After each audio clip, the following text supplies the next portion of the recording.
Здравейте, скъпи приятели, скъпи колеги, скъпи ученици! Днес ще представя пред вас един урок по история и цивилизации по метода Digital Paper Theater. Надявам се да ви е много интересно. Предстои да видите много интересни неща, които съм подготвила. Всъщност, сцената изглежда ето така, защото ще говорим за френският абсолютизъм. Франция по времето на Луи XIV, невероятният разкош, златото, сатенът, порцеланът. Затова реших да подготвя сцената по този начин. Ето, надявам се много да ви хареса. Максимално съм се опитала да се доближа до обстановката в двореца Версай. Аз съм посещавала двореца Версай. Там е уникално, особено версайските градини. Цялата тази красота, която съм видяла, ви пожелавам някой ден и вие също да видите наживо, защото наистина е уникално. Ето, използвала съм тук максимално тези фигурки, които са от тази епоха.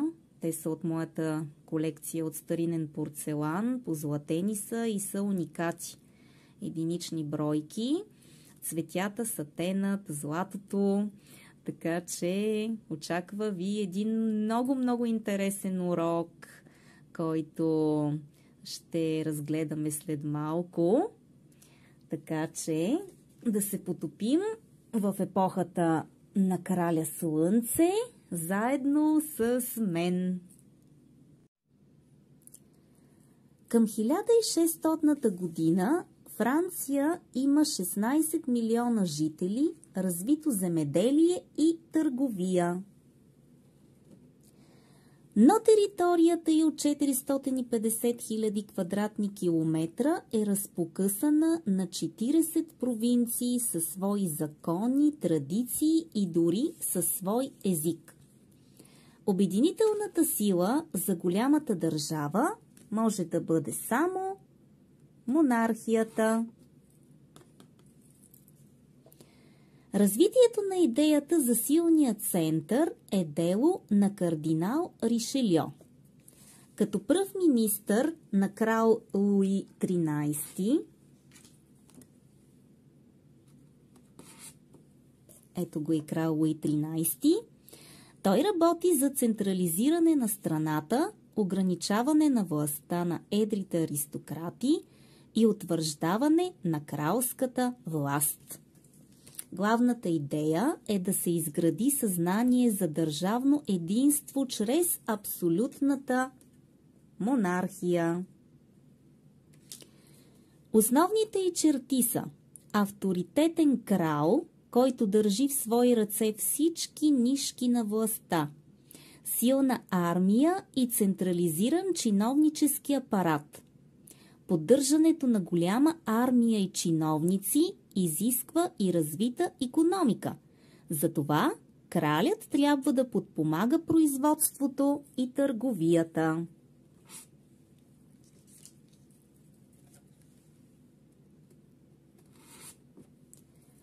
Арман Жан Дюплеси или кардинал Ришельо. Ето как изглеждал той. Е роден през 1585 година и е починал през 1642 година. Благодарение на неговите мерки, Франция удържа победа в 30-годишната война и се издига до равнището на европейска сила. В своето политическо завещание кардинал Ришельо посочва принципите на абсолютната кралска власт. След смъртта на Луи XIII през 1643 година тронът е наследен от 5-годишния Луи XIV, роден през 1638 година и починал през 1715. Новият пръв министър, кардинал Мазарини, продължава политиката на кардинал Ришельо, но при малолетният крал монархията изпада в криза. Ето така е изглеждал кардинал Мазарини.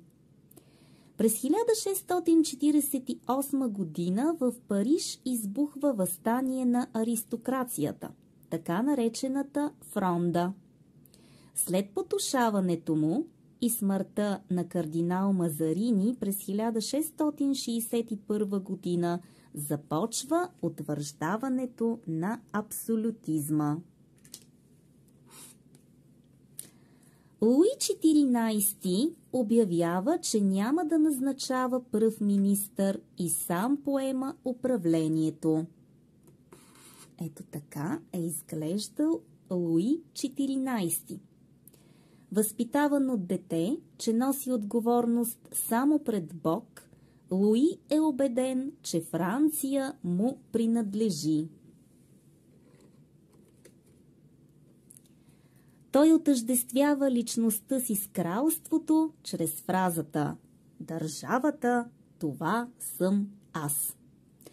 Външен израз на абсолютизма е сложният и строг дворцов церемониал. Дворът става център на властта, а владетелят е оприличаван на слънцето. Добре дошли в дворецът Версай.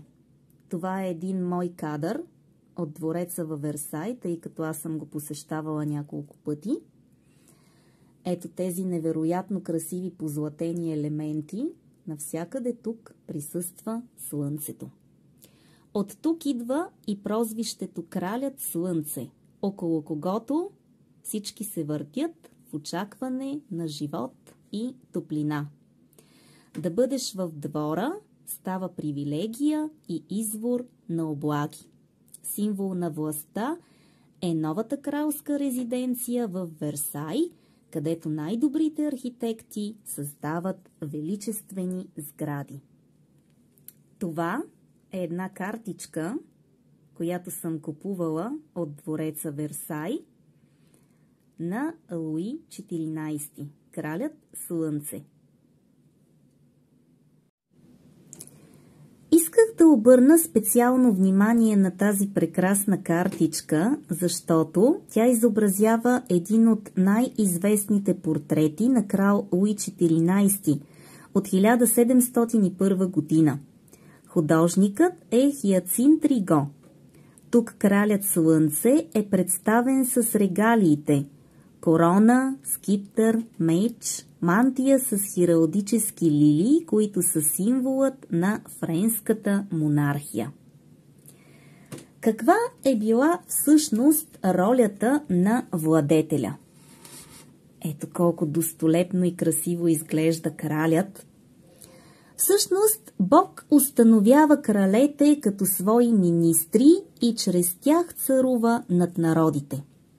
Чрез тях той управлява своята империя. Кралският трон не е трон на човек, а трон на самия Бог. От всичко това се вижда, че личността на краля е свещена и да се посяга срещу нея е светотатство. Следователно има нещо от религията в уважението, което отдаваме на владетеля. Само Бог може да съди за неговата преценка и за неговата личност. Владетелят не бива да бъде смятан за частно лице, а за обществена персона, въплъщаваща цялата държава. Волята на целия народ е включена в неговата воля. Така, както цялото съвършенство и сила са обединени у Бога, така и цялата сила на отделните индивиди е обединена в личността на владетеля. Това са думи на епископ Жак Босюе. Ето така е изглеждал епископ Жак Босюе. Политика, извлечена от Светото писание от 1679 година. Скъпи ученици, тук искам да задам няколко въпроса. Първият. Как е аргументирана абсолютната природа на кралската власт? И защо, според Жак Босюе, кралят не може да бъде критикуван? Също така, искам да анализирате портрета на краля с помощта на текста. Кои символи на властта откривате на портрета? Какво е тяхното значение? Имайте в предвид, че този портрет е стоял в тронната зала на двореца и когато кралят е отсъствал, всички били длъжни да му се покланят като на жив владетел. Интересни въпроси, на които ще искам да размишлявате. Централен орган на управлението е Кралският съвет от министри и съветници, избрани лично от краля. Един от най-способните е Жан Батист Колбер. Ето така е изглеждал Жан Батист Колбер. Роден в Реймс, един от най-красивите градове във Франция, в които също съм била, семейство на буржуа, търговец на вино. Генерален контрольор на финансите през 1665 година и държавен секретар по морските въпроси през 1669 година. Смятан за един от бащите на меркантилизма и един от най-значимите френски държавници, чието девиз е бил: търговските компании, това са армиите на краля. Колбер води политика на меркантилизъм, подпомага манифактурите, внедрява нови технологии и привлича специалисти от чужбина. Изградени са големи кралски манифактури за дантели, гобелени, порцелан и коприна. Част от продукцията на тези манифактури се изнася в чужбина и налага френския стил и мода в цяла Европа. За нуждите на търговията се строят пътища, прокарват се канали, разширяват се пристанища. Външната търговия се поощрява чрез привилегии за морските търговски компании. Така френската икономика става една от най-развитите в Европа. Наред с успехите обаче има и грешки. Крал Луи XIV отнема религиозните свободи на протестантите и отменя Нанският едикт на Анри IV. Така е изглеждал Анри IV. Този акт нанася удар върху икономиката. 500 000 хугеноти се изселват в Прусия, Холандия, Англия и Америка, като отнасят със себе си капитали, опит и умения. До средата на 17 век Франция се бори срещу Хабсбургите, но при Луи XIV тя вече се стреми да наложи своето върховенство в Европа. Извън естествените граници – Пиринеите, Алпите и река Рейн. Както повечето държави по това време, Франция търси разширение чрез завладяване на чужди територии. Войната става основно средство в международната политика. Луи XIV води 5 официално обявени войни, които обхващат почти цялото му управление. Войните налагат реформи в армията и военното дело. Създадена е постоянна наборна армия от 170 000 души. Подобрено е въоръжението, въведени са униформи и разделяне по родове войски. Офицерите се набират само от аристокрацията. Колбер създава военноморски флот от 230 кораба, които да бдят за сигурността на мощния търговски флот от 600 съда. Така Франция става страната с най-добра армия в Европа и морска сила, отстъпваща само на Англия. През 17 век френската култура става средство за налагане на абсолютизма и достига един от своите върхове. Това е времето на класицизма, стил, който съчетава античното наследство с френските традиции и изискванията на абсолютизма. През 1635 година е създадена Френската академия, която организира литературата и изкуствата и бди за чистотата на езика. Тя утвърждава френският литературен език, писмен и говорим, употребяван от всички образовани хора в цялата държава. Драмите на Пиер Корней и на Жан-Батист Расин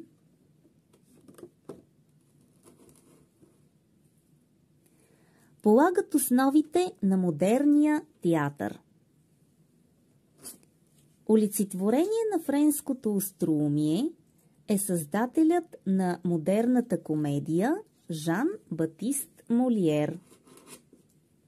Ето така е изглеждал той. Молиер не само се шегува и усмива, но и наставлява, тъй като разглежда сериозни обществени проблеми.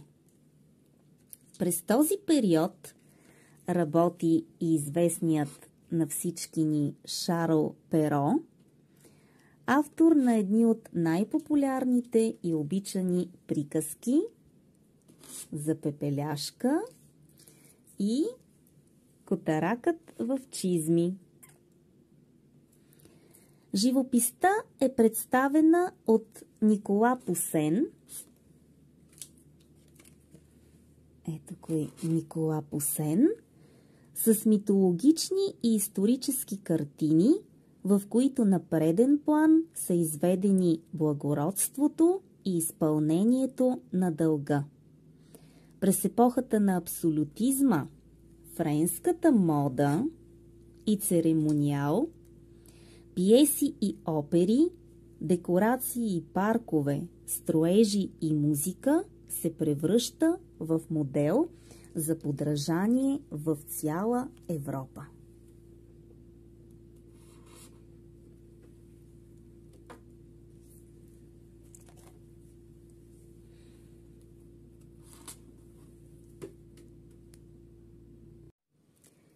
Скъпи ученици, опитайте се да влезете в ролите на хора от различни обществени слоеве, живели по времето на крал Луи XIV. Например, на кралски министър от флота, на манифактурист, на интендант на полицията, дребен провинциален благородник, занаятчия от града, селянин или пък на придворна дама в двореца Версай. Опитайте се да си представите и разкажете за живота и проблемите на своя герой. Направете заключения. Кои и какво печелят от режима на абсолютизма? Опитайте се да отговорите и на още един въпрос. Помислете защо при крал Луи XIV се насърчава практиката хора от третото съсловие да купуват благородническа титла и да заемат постове в администрацията. През 1661 година Луи XIV решава да изнесе резиденцията си от столицата, където като дете е преживял фрондата. Кралят избира селцето Версай на 21 км западно от Париж и натоварва своите архитекти Льово и Люнотър да проектират новия град. Според специален закон всички къщи се строят по планове на кралските архитекти, което придава на селището симетричност и красота. Покривите на сградите не може да превишават нивото на входа на двореца, построен на хълм. Това е прекрасният дворец в Версай. Едно произведение, което наистина си заслужава да се види наживо. От двете страни на Авеню де Париж са оформени нови квартали с големи църкви, пазари, аристократични жилища. Всички, които желаят да живеят близо до политическата власт, се преместват в Версай. При смъртта на краля селото е вече един прекрасен 30-хиляден град.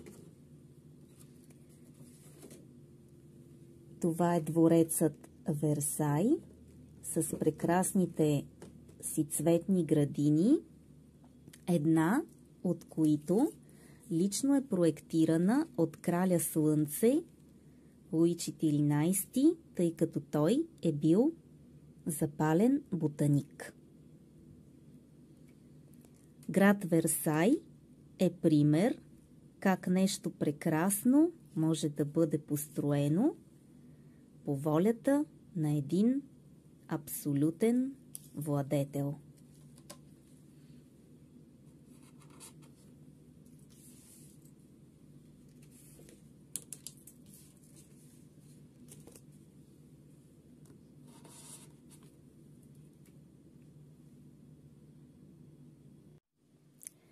Скъпи приятели, колеги и ученици, надявам се, моят урок да ви е бил изключително полезен и интересен.